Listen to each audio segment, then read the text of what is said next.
staff, welcome to Intelligence Squared Australia, coming to you from the Sydney Town Hall. Tonight we're debating the proposition that we should curb immigration.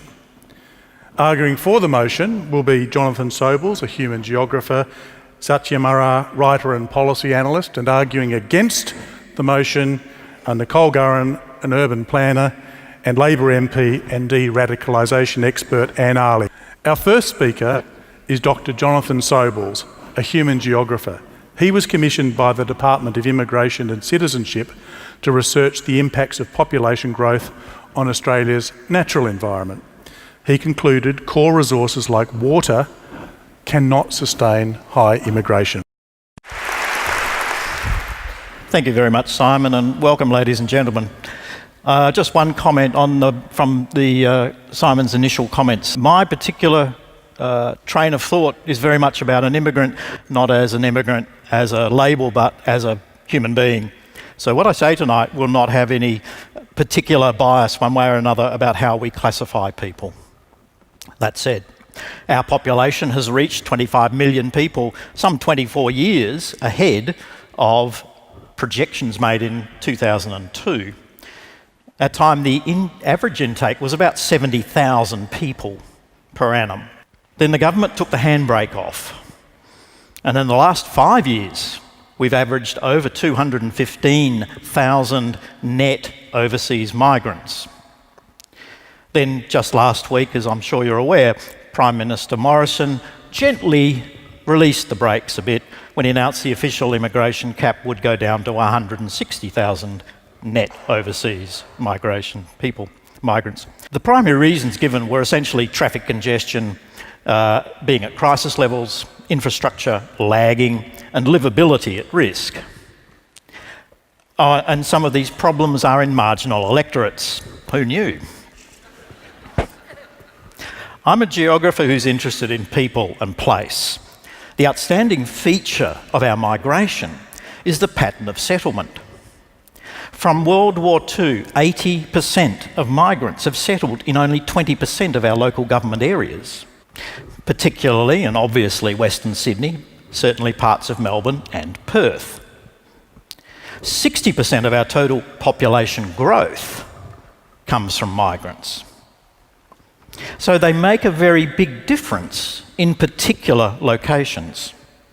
For example, Western Sydney will house another 185,000 households over the next 15 or so years, the majority of whom are likely to be migrants. And it's interesting to note the forces of family, culture and jobs are far more powerful than people in locating people, and of much longer time scales than wishful thinking about moving people, migrants, to regional centres. It's wishful because how many times can we recreate a Canberra year after year?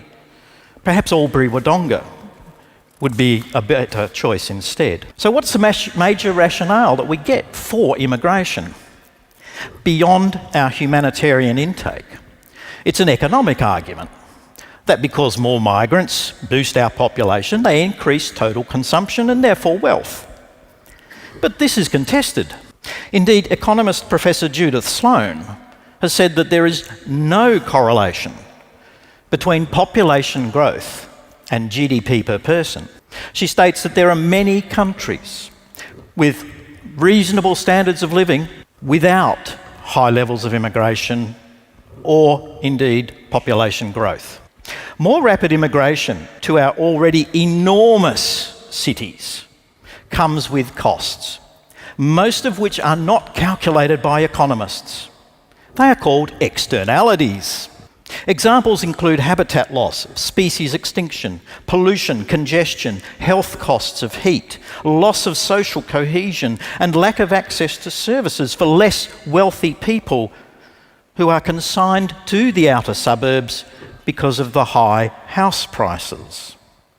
It is simply assumed that we can ensure the abundance, reliability, and quality of fresh water, fresh food, and a livable environment, and that we can deal with the rubbish generated by our consumption.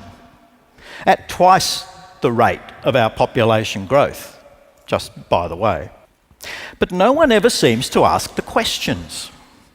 At what point will we stop? How many people are enough? And how do we get off this treadmill of more growth and more growth? Why don't we address the cause as well as the symptoms? The economic arguments literally trample over the physical natural environment as just another engineering problem. Technology seems to keep us treading water, so to speak, solving the problems created by the fact of more people. The numbers of new migrants are like waves that dump you at the beach as we are getting smashed. Are we complaining about the sand in our bathers? If we are still swimming, are we drowning or waving? So what are some of these physical natural consequences? Let's take Western Sydney as an example. Fresh food. In terms of the new suburbs in the northwest and southwest growth corridors, they will pave over 52% of the existing market gardens. Sydney is fast becoming a food desert. It's more vulnerable. Only 4% of your fresh fruit and vegetables is actually produced within 150 kilometres of where you live. There are about 2 days' worth of fresh food actually sitting in Sydney at the moment. What odds a bushfire or a flood or a cyclone? And as we deliberately create these new vulnerabilities, are we drowning or waving? Western Sydney's growth corridors will also demand more water. But there is no more water in the Hawkesbury, Nepean or Shoalhaven systems to cater for this rise in population when in drought. Why? Because the capacity of the Warragamba is not enough to guarantee supply during severe drought. Therefore, at a state level, we've had to engineer more water. The desalination plant at Kurnell is being switched on as we speak. Well, if 4 to 6 months can be called a switch. Sydney sends over 1 million tonnes of household rubbish each year to Woodlawn's decommissioned coal mine. You generate 6 million tonnes of household waste a year. So we don't drown in our own rubbish, we send it away. We're literally, quite literally, shitting in our own nests. In conclusion, I suggest that we are drowning in the immigration wave because it is concentrated population. We're getting dumped. As the government has belatedly emerged, coughing and spluttering from the experience, it has realised that the rate of immigration has actually caused problems in our costs of living, social cohesion and quality of life. Australia is dry, hot, variable, old, with very limited space where people can live with abundant, reliable, high-quality resources. We use up available water, we pave over good soils, we pollute our landscape. We don't swim between the flags anymore. Will we ever learn respect for our place within the biosphere? Professor Nicole Gurran is an urban planner and housing policy expert based at the University of Sydney School of Architecture, Design and Planning. She presented her solutions to population growth and Australia's housing crisis at the last TEDx Sydney. Please welcome her, Nicole.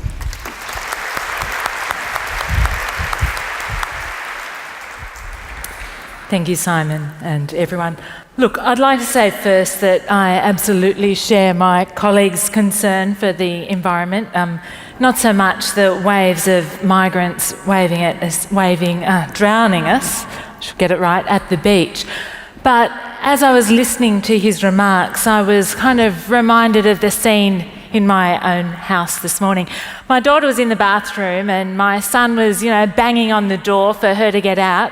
She calls out, "I was here first." Now my son said, no one needs to take a 40-minute shower. And, the environments like that we've got to stop doing the same thing. We can't metaphorically close the door. We actually need to take real action on the environment and on many of the problems that my colleague pointed out. But blaming immigration for our environmental policy failures has got to stop. And it's the absolute same with cities and housing. We need a step change in urban and housing policy in Australia. Rather than putting the fix on immigrants, we need to call out the real problem: politicians and the sorry state of national political debate. No, I'm very sorry if there are any politicians in the room. I do not mean to cause offence. You're not all the same. To start, I want to define the proposition for tonight's debate that we should curb immigration. Now, the Cambridge Dictionary tells us that to curb means to control or limit something that's not wanted. And when people talk about immigration and say it's not wanted, what they normally mean is it's the effects of immigration, not immigrants themselves, that aren't welcome. For instance, just last week, our Prime Minister announcing those cuts to immigration said, and I'll read this out, "Just because Australians are frustrated about traffic jams and population pressures encroaching on their way of life does not mean that they are anti-migrant or racist." Now, I agree that being frustrated by the traffic or worried about housing affordability isn't racist. But we've normalised a narrative that's too close to racism by persisting with the idea that immigration causes urban congestion or encroaches on our way of life. By the way, Australian politicians have promised to fix traffic congestion since basically forever. Search the newspaper archives and you'll find more than 20,000 articles about traffic problems. The headlines start around the time private cars were introduced. But in those days, people were blaming traffic congestion on the trams. Well, we know where that led. Just like traffic, you'll get a headline by saying Australia can't cope with more immigration. I watched the 60 Minutes special on population on Sunday night, and look, I have to say, it was gripping. They had an infographic with Australia so crowded that people were falling off the edges, definitely drowning, not waving. Dick Smith was flying around in a helicopter pointing out, new housing and high-rises and basically saying, we are concreting over this country. Well, it does sound very alarming. But right now, our very low population density, about 3.5 people per square kilometre, makes us just a little bit more crowded than Mongolia. Okay, we've got limited arable land and we've got a concentration in the coastal cities, and everyone is absolutely correct to say that our rate of growth at 1.6% per annum makes us, a world leader in rates of growth compared to other developed countries. But our base population is much lower. On that measure, we rank 55th. So our extra 400,000 people in a very big year is dwarfed by the 2.3 million extra Americans in the United States. For instance, almost a new Australia every decade, and their country is already 11 times denser than ours.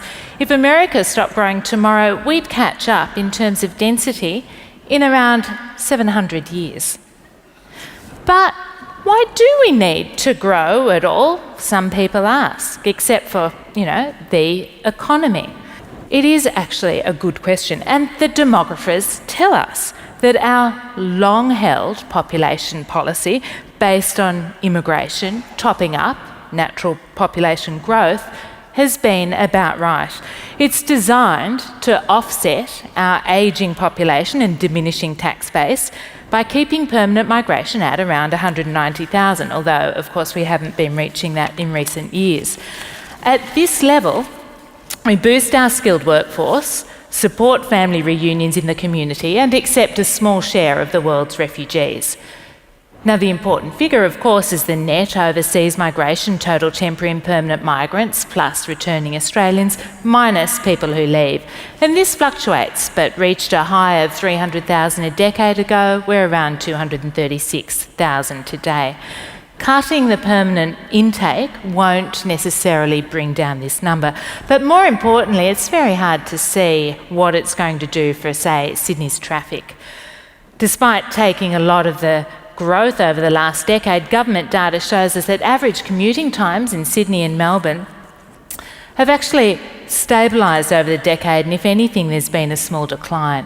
And that's because cities adapt to change. As we've seen in Sydney with employers moving towards business parks and suburban centres, we've seen our economic geography shift towards Parramatta. Doesn't mean we ignore congestion, but to fix congestion, we need to reduce car dependency rather than immigration. Australian cities were built around the private motor car, and it's not easy to change. But as we mature, we need to redesign around public transport and create walkable, cyclable neighbourhoods and well-connected centres. The real problem isn't how many people, but how we distribute growth. And in Australia, we are unbalanced. Sydney and Melbourne have grown by natural advantage in a global economy that favours cities for their deep skilled labour pools. But the Planning Institute of Australia says we need a national settlement strategy, like most other grown-up countries, to address this imbalance and to improve regional quality of life. It's not about forcing people to regions, but attracting and keeping them with decent transport, universities, hospitals, proper environmental policy, and of course a functional NBN. But in calling out for sensible policy, no one seems to be listening. And should we really be surprised? Say national settlement strategy and the gentleman in the front row has fallen asleep. But blaming migrants for the housing market, now that's a headline. The Daily Telly knows how to sell policy, and, planners might need to take a lesson. Before migrants, planners copped the blame for housing, and of course, until it turned out that instead of blocking population growth and pushing up prices, they'd let through a tsunami of high-rise apartments. I'm trying to talk like the Daily Telly now. But prices kept climbing, fuelled by easy finance, lower interest rates, and of course, tax incentives for property investment. It's time to stop scapegoating immigrants for previous policy neglect, and time to make sure that real urban housing and environmental problems can't be used as a front for racist sentiment. Thank you.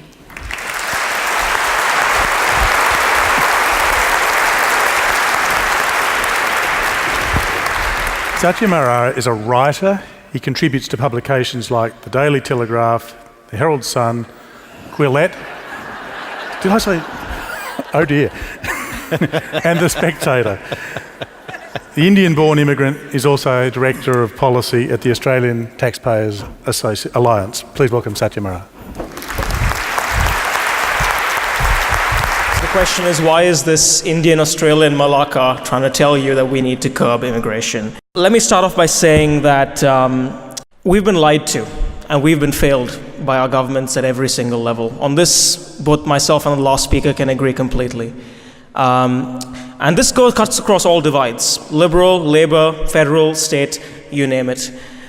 Case in point, we've been told that this country has never had a recession since 1991. When in actual fact, that's based on the raw GDP figure. If you adjust it to per capita and take out the influence of population growth driven mostly by mass immigration, you find that we've actually had 2 per capita recessions in the last 28 years. So immigration is now this tool for the government to sell us this fake story about how life is getting much better for us when our own lived experience says otherwise. Over 200,000 people come to this country every single year. Majority of them, certainly half, settle mainly in Sydney and Melbourne. We might have a ton of space, but the fact is that for the moment at least, most of our jobs, most of our opportunities lie within these 2 big cities. And of course that's going to have flow-on effects. Of course your commute times are going to get longer, And while Nicole might have been correct that they've actually slowed down slightly in the last few decades or years, according to Infrastructure Australia, under the best case scenario from 2016 to 2044 in Melbourne and Sydney, your commute time is going to get longer, your house is going to get more expensive, and there's going to be a lot more stress on schools, hospitals, and other forms of infrastructure.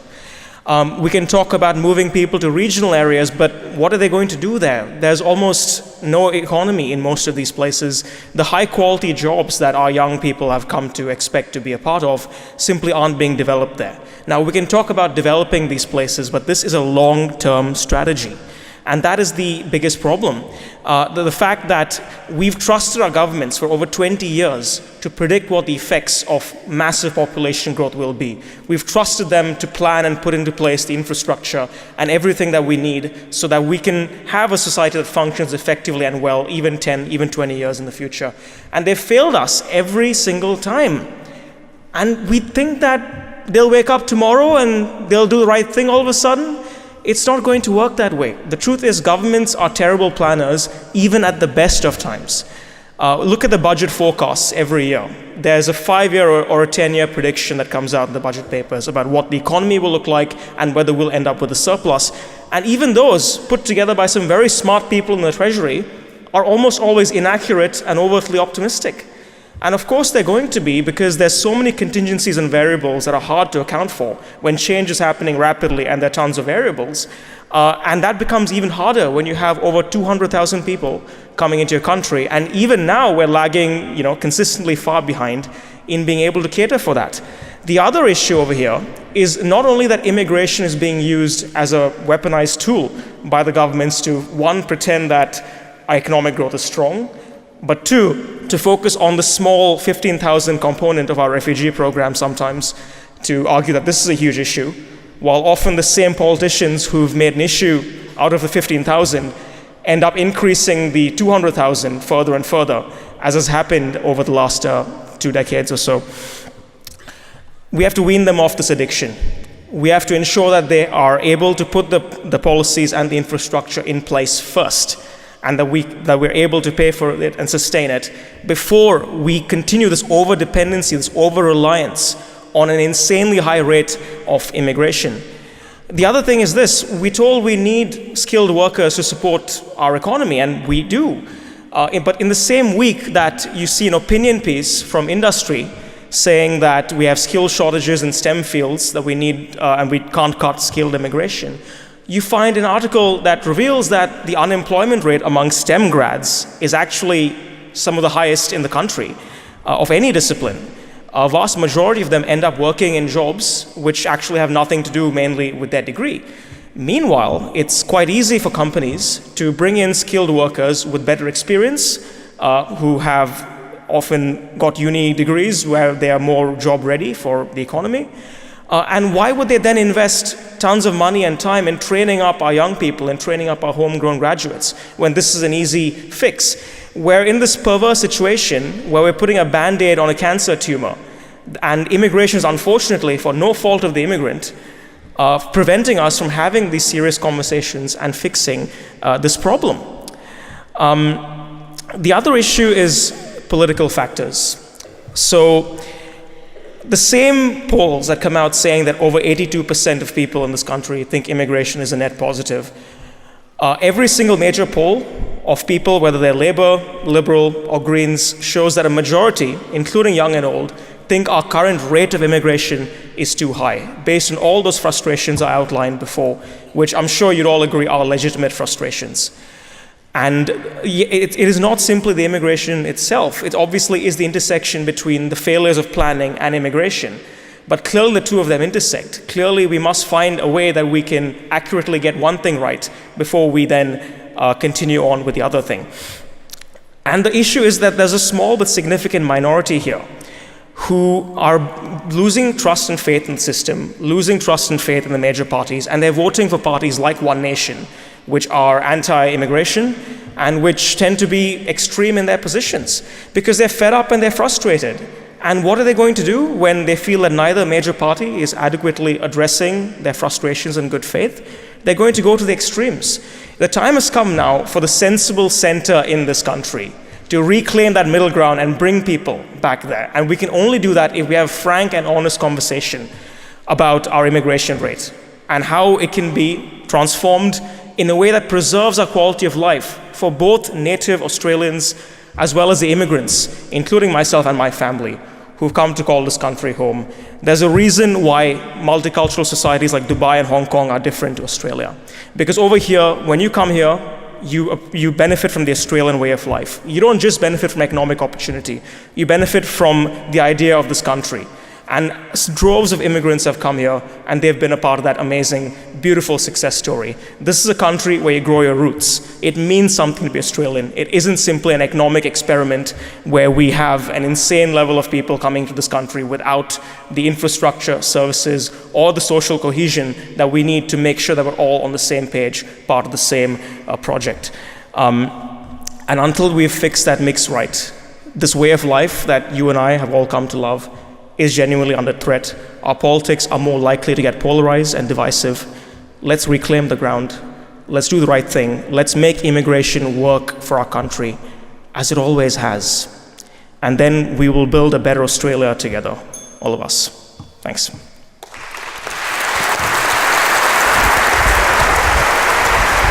Dr Anne Aly is the Labor member for the West Australian electorate of Cowan, and also the first Australian female Muslim parliamentarian in our federal parliament. I think in any parliament. In her former academic life, she was a professor at Edith Cowan University, where she became an acknowledged expert in counter-terrorism and de-radicalisation. Please welcome Dr A. Thank you, Simon. You know, it's often said that we're a country of immigrants, the most successful multicultural nation in the world. And with around 1/3 of Australians being born overseas, we really couldn't argue with that, could we? But you know, debates on immigration aren't new to this country. In fact, the discourse on immigration, and indeed the discursive construction of immigrants, has been and continues to be a defining feature of our media, political and public discourse. As much a staple of political debates as it is the source of friction at those awkward family dinners. Sometimes there's not much difference between a political debate and an awkward family dinner. And just as immigration is part of our national identity, so too, I would argue, is the debate about the size and nature of that immigration. And so it has ever been. Today, we find ourselves in a turbulent and rapidly changing world. The world seems smaller.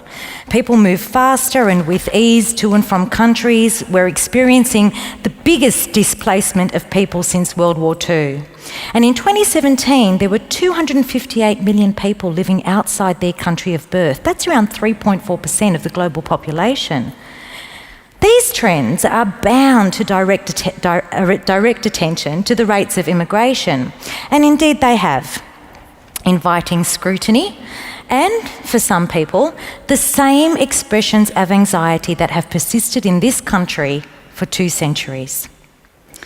At the end of the 19th century, immigrants to Australia also found themselves in a turbulent and rapidly changing world.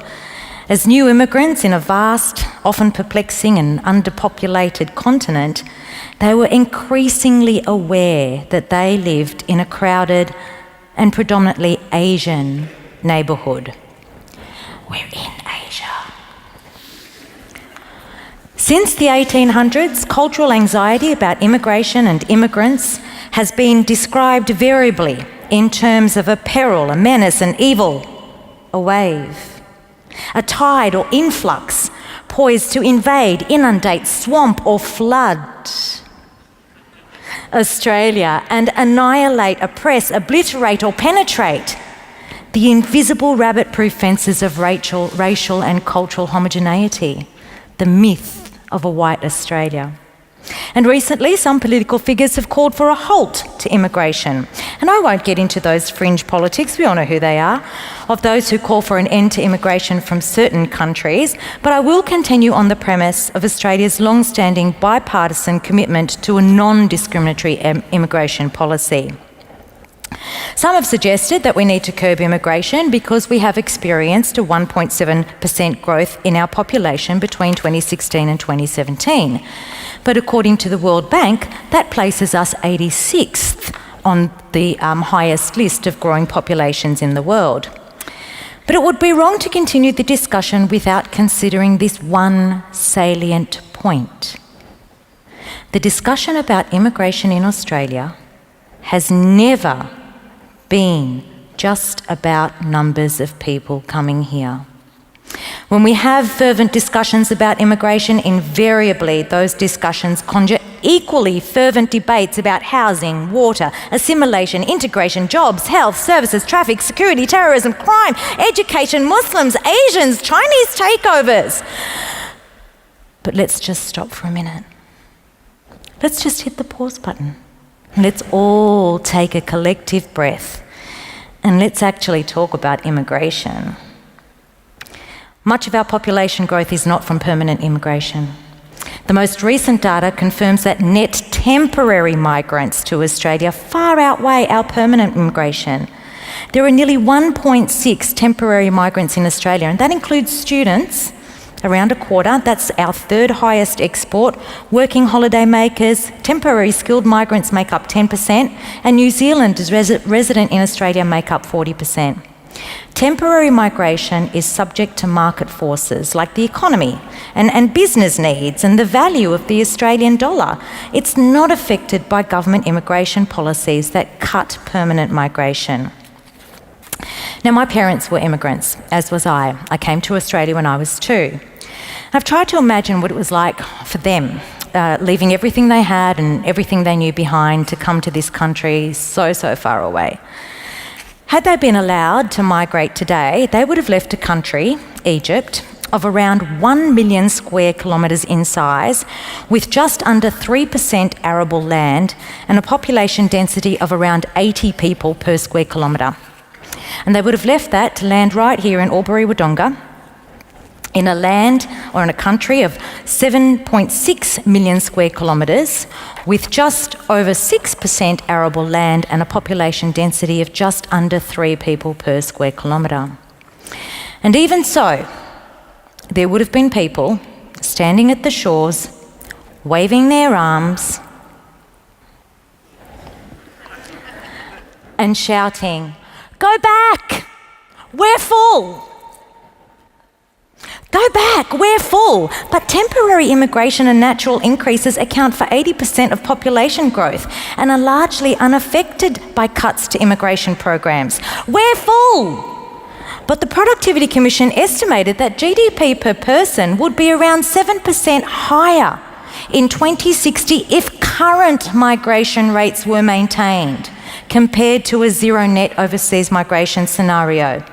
And the IMF estimates that Australia's current migration program will add between half to a full percentage point to annual GDP growth over the next 30 years by countering the economic impact of our ageing population. We're full! But experts continuously point out that reducing immigration will not reduce congestion in our big cities. If anything, it may prove counterproductive by making it harder to build the new infrastructure that would actually reduce congestion. But we're full. But we're an ageing population with fewer babies being born. I'm still waiting for grandchildren. And we face a very real crisis of being unable to match labour demands with supply over the next decade. If we don't keep our rates of immigration constant over the next decade, the number of workers under the age of 35 will fall by over 500,000. We don't need to curb immigration. In fact, doing so would be counterproductive to growth. And while we can set the number of migrants and the selection criteria, the factors that drive the supply of migrants, particularly temporary migrants, are largely beyond our control and unaffected by immigration policy. We don't need to curb immigration. but we do need to rethink it. We need to recalibrate how we talk about immigration and, by default, immigrants. We need to address infrastructure and service needs without beating the populist drum that lays the blame for congestion and hospital waiting times and overcrowded schools squarely at the feet of immigrants. We need to discuss the pressures on our cities and the inequities in our population distribution without putting the burden on migrants. And we need to stop thinking about immigration as a celebration of a bit of soy sauce on your sausage roll and the fact that you can grab some kung pao chicken from the Chinese takeaway down the road. And I want to finish by sharing a story, a successful story of Australia's immigration, but I need your help on this one. So I need you to pull out your phones. Yeah, I know they told you to put them away, but I'm the boss for another minute. I need you to pull out your phones and I need you to turn on your camera. And I need you to hold your phones up. Make sure you turn it around on selfie mode. And I need you all to say cheese. Cheese! If you want to know about how immigration has contributed to Australia, take a look at that picture because you are the proof. Thank you. Now, you've heard from all of the speakers, and in a moment it's going to be your turn to contribute to the debate. It's possible you could win it for one side or the other by a comment you make or a question you ask. But before we do that, I'd like just to give to you the results of the pre-debate poll. So, as you know, you were all asked as you came in to express a view, and here's how it stands before the debate began. For the proposition, 14%. So, a bit of work to be done on this side. Against the motion, 60%.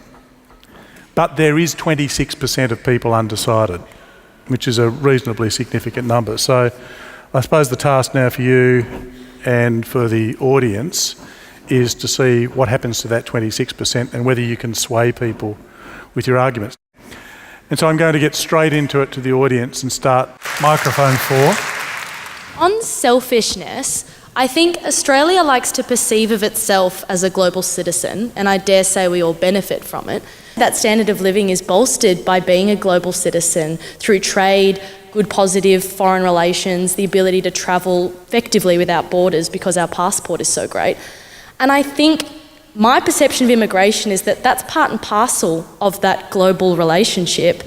So my question for the foresight is, why do we get to accept all the good bits of being a global citizen, but then when it comes to our commute in the morning or whatever other trivial things we want to care about, obviously some aren't always trivial, and I just picked the one that was, but when it comes to that, why do we get to say no? As Anne said, the walls are up, we're full.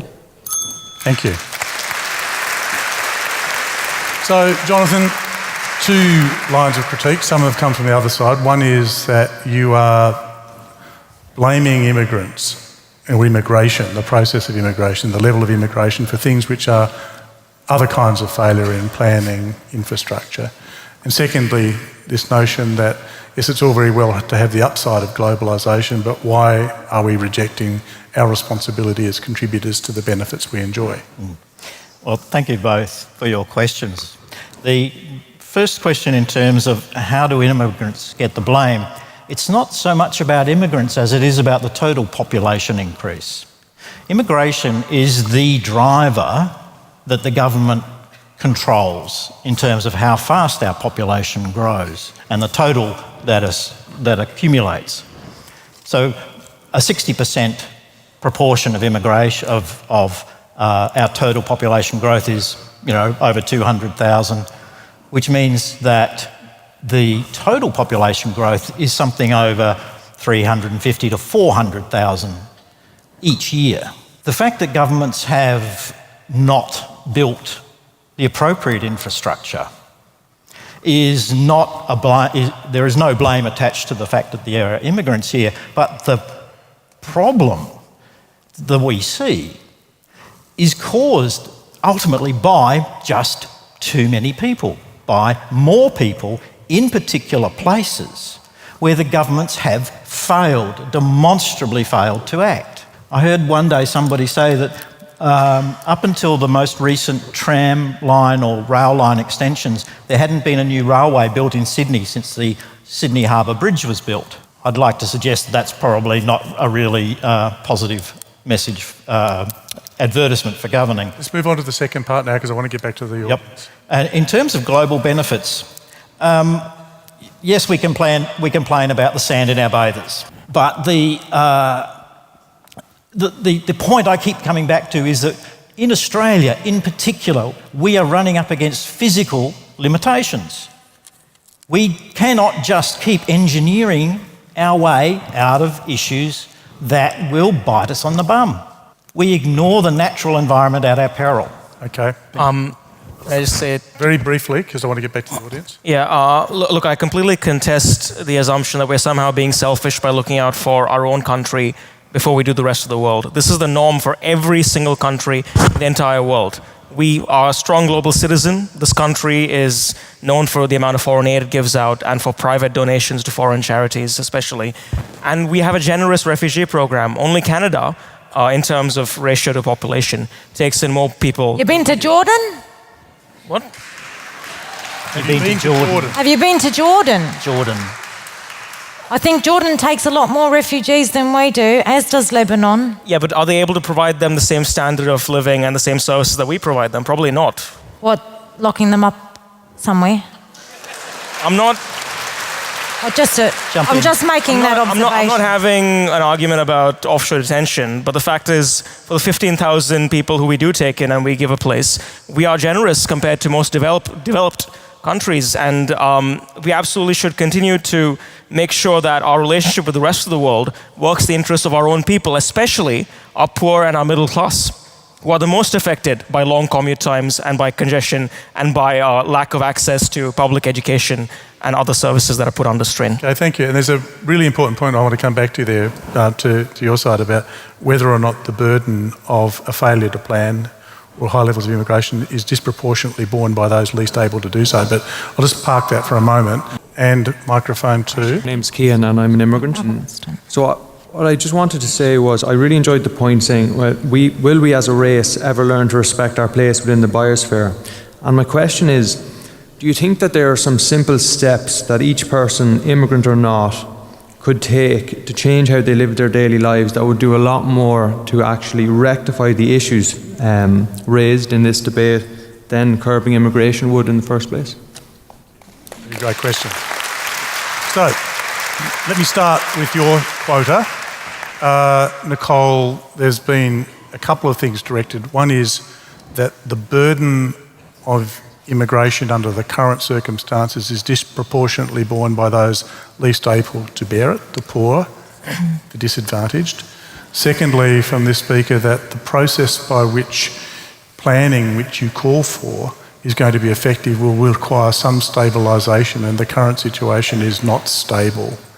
And then I might ask Jonathan or either side to comment on the last question about whether or not there are things that can be done, if you like, to shrink our environmental footprint, because if we all had only the quarter of the footprint we have at the moment, presumably more people could live in this continent with us. But a quick response, if you could try and keep it pithy so I can just get to this last gentleman, please. Yeah, but I really want to start by clarifying something. When people say that, or when we say that we're feeling the burden of population growth in cities, that is not growth because of immigration. Our cities, Sydney and Melbourne, and our other capitals, most of them, maybe not Adelaide, they will continue to grow irrespective of immigration. That is an absolute given because those cities are sucking the labour market pool. So we can't say population growth in the cities and immigration in the same sentence. It's just not accurate. The question is, firstly, how fairly those cities grow, and that gets to your question, Simon, about, who bears the benefits and who bears the cost of urban development. And the second is whether we can actually do something. And we had a question of urban from our young lady over here, I can't remember her name, about how we can actually better get, now not the distribution of immigrants, right, in Australia, but the distribution of population growth and change, and that's what we need to plan for.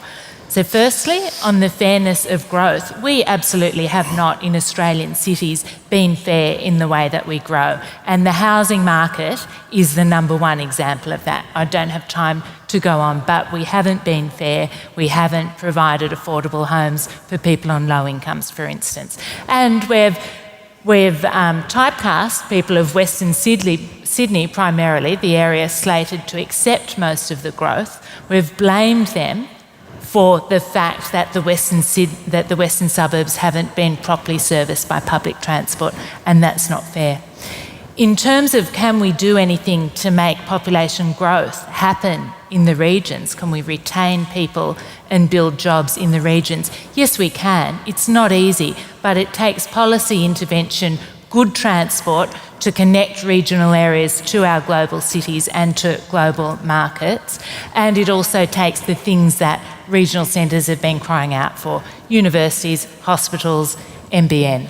But because of the time, I was going to get the gentleman down here at microphone 2. If you could just quickly, with your minute, say it now, and then that'll close it off and I'll come back to the speakers. Just a quick one. I think a lot of the arguments that we've heard from the for side this evening has been about resource management and about a perceived limit to what we have in this country. It takes 15,500 litres to produce a single kilogram of beef.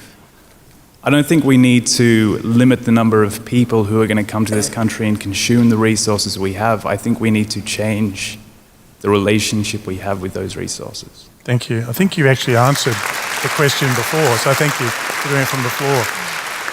So I'm going to go back to the clock, Anne. Your 2 minutes, if you're ready, starts now. Thank you, Simon. I just wanted to respond to your question that the burden of immigration is often borne by the poor and those who can least afford it. I would say that the burden of a lot of things is often borne by the poor and those who can least afford it. That's not immigration, that's inequality. Okay. Thank you. Would you like to continue? Because you have more. That's all I've got to say. And mic drop. Jonathan Sobels, you get a chance now to respond to an unanswered question or to make some additional remarks. But yes, so your 2 minutes. Thank you. I'd like to answer the last question here about steps that we can take in our daily life. Most of them we're already doing. Sydney has achieved 40% improvement in its efficiency of water use over the last 25 years, but it's still got to keep going. We can grow more of our own food and take more interest in our local food production systems rather than have logistics operations which are national and indeed international control what we eat. You only have to look at the recent strawberry problems with needles to see the enormous waste of food that resulted from 3 needles in a strawberry punnet. We suffer because of the nature of our food distribution systems, which in themselves waste over 30% of our total food production, which is just crazy. Of course, if you do have the opportunity to take public transport, do so. If you can ride a bicycle, I do so. Recycling, we are well set up for that. The problem is the absolute number of people that we have contributing all these waste products to our environment. We expect the environment to be able to cope. It needs help, and we need to be the ones who make the changes, and part of those changes is to acknowledge the root cause of things like pollution to be simply the number of people we have in particular locations, because it's the concentration of these things that is the problem. Thank you. I don't want to set you up here, but do you think that if we changed our mindset, deployed our best technologies, we could change that and have more people because we have a lighter footprint because of that? There's always, for me, a dissonance between expecting technology to be able to solve our problems It's behavioural change more often than not that can make the difference, because you need lots of people to do small things that cumulatively have a massive impact. Technologies tend to be engineered, they tend to have point source centralisation, and centralisation is a really bad idea. Okay, thank you. Nicole, your 2 minutes begins now. Look, politicians fail. Both sides have said that tonight, but we've got to get them stopping blaming immigrants for the failures, not actually because we're worried about racism, though I am, but because that leads to urban policy, housing policy, environmental policy, in my view, solutions that just don't work. If we are worried about concentrated, unbalanced city development, then let's invest in regional Australia. At least, connect them to the cities with better transport infrastructure. Again, if we want to fix traffic, invest in public transport and, the urban density around it, make those places better too. If we want to fix the housing market, we need to redirect investment subsidies to affordable housing supply. Could talk about a whole lot of other things there too, but cutting immigration just doesn't make that list. What about, I will put the same challenge back on the notion of the natural environment. I imagine there must be a point at which the burden of humanity on this continent is such that it begins to falter and suffer. You'd accept that there's some, is your argument, yes, that must be true, but we're not there yet, or is it that that's not true, that there will never be a point where I won't use it as colourfully as Anne did, but that we are actually full, at least in terms of our environmental services? Look, I'm not pretending that the environment is elastic, and I will defer to an environmental scientist when it comes to fundamental limits in a particular system. But my job as a planner, and the job of our political leaders, is to help us adapt and change our behaviour to fit within the constraints that we have. And until we start doing that in the built environment, that means shifting to zero carbon development. It does mean, I'm afraid, for the selfish people, but this is coming anyway, immigration or otherwise, it does mean changing the way that we live, Our households are getting smaller, but our houses have gotten bigger. We're not embedding renewable energy in our local infrastructure. We're not collecting water, saving water. We're not reducing waste, reusing waste. We've got examples, Barangaroo, we've got Central Park down the road. We know how to do sustainable, development with a very minimal footprint. And until we start embedding those models, actually asking the market to start performing, I just think it's fiddling around the edges, to talk about anything else. Thank you. The final word in this is going to come to you, Satyajeet Marar. Your 2 minutes begins now. Look, I think we're all in agreement that immigration has been a massive part of this country's success story and should continue to be.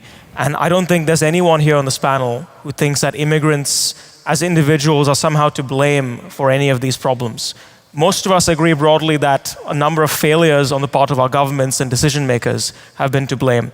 Now, when you have decision makers pulling these levers of town planning and immigration, in what is clearly not an open or free market, when you have that happening, often these are decisions that take a very long time to manifest in any shape or form. The idea isn't to curb immigration for good and to give in to the bigots or the people who want to do that. The idea is to manage it so we can make the right decisions on the planning front, so we can make the right decisions on the development front. Now, we do have the people in this country who you might think are selfish or are bigots or racist, but guess what? They have the same vote that you or I have.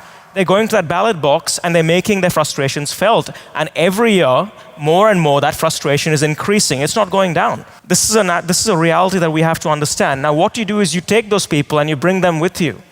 You show them that immigration can work in this country's interest, as it usually has. Maybe the economy will slow down if we curb immigration. And they'll say, you know what, I can see this now. I didn't see it before. And that's how we have a reasonable, nuanced conversation on this, and we ensure that immigration continues to work for all of us. So, just to remind you, at the beginning of the debate, after the poll, 60% against, 14% for, and 26% were undecided. The final result after the formal poll is that the undecided vote has dropped to 7%. So there's still some people who have made up their mind. The for side has increased from 14% to 26%. But the debate has been lost because with 67% of the vote voting against the proposition to curb immigration, it is declared here lost. We thanked our speakers. I thank all of you. My name's Simon Longstaff from the Ethics Centre, and it's goodbye from me and everyone here at IQ2. See you in June. Good night.